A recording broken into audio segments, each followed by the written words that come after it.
I've just arrived at the Kalandia border, on the Palestinian side of the Kalandia border, which is now shut. This divides the Palestinian territories from Israel.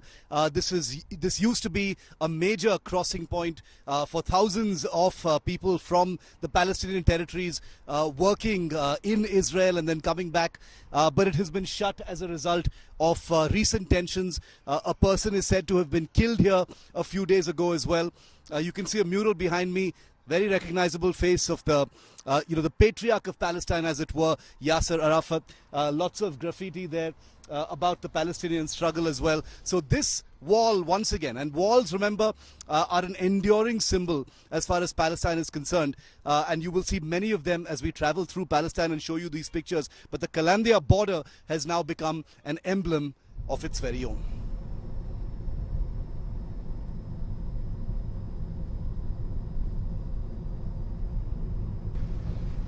Just the just the tomb. Yes, Go just, down. yeah, just the tomb. Yeah.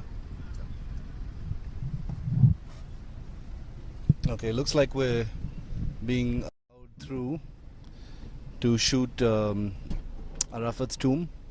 Lots, as you can imagine, plenty of security in this place. So, for justifiable reasons, as we make our way now into this high security area. This is where all the government offices of the Palestinian Authority are. So this is like a VIP area.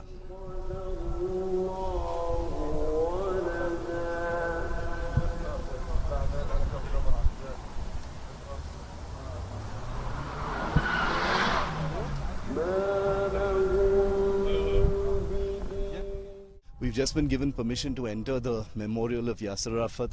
We're in the heart of Ramallah. This is the administrative, commercial and de facto capital of the Palestinian Authority. Most people aren't allowed here at all, but we've decided to just make our way here because this is in many ways the kind of spiritual epicenter of the Palestinian movement. It's Friday, you can hear prayers from the mosques nearby as well and the loudspeakers.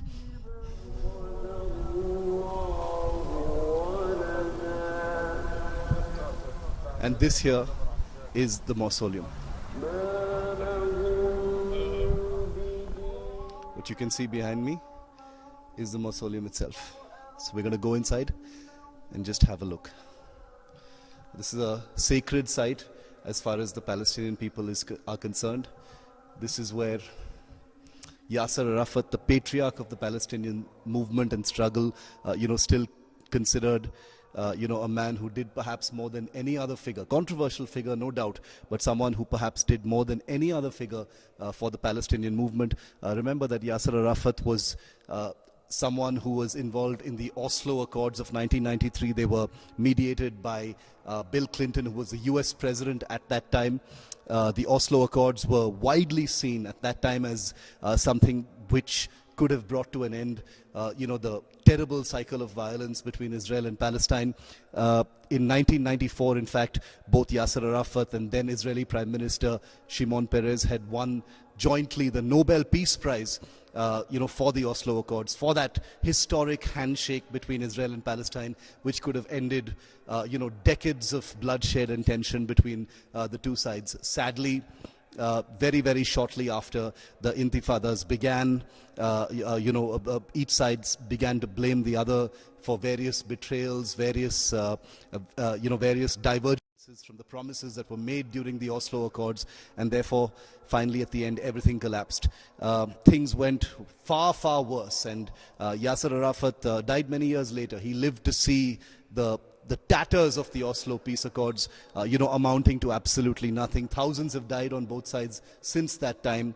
But I think, given the many things that Yasser Arafat at least tried to do, he would be a very disappointed man, given what he's seeing today.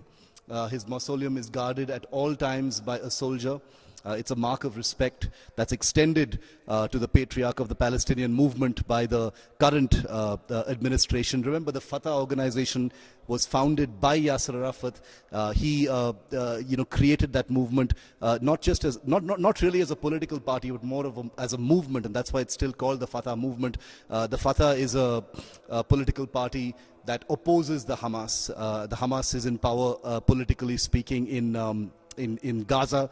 Yasser Arafat also, for quite a few years of his life, lived in Gaza City, as a matter of fact. So these two territories under, Palestinian Authority, if he lived to see this day, I sometimes wonder what he would have thought. Because the Palestinian Liberation Organization, the entire movement, has splintered considerably into many, many different pieces. Not the kind of cogent, unified force that was most definitely the dream of the man who lies here at this particular mausoleum. In Ramallah, in the Palestinian territories, Shiv Aroor for India Today.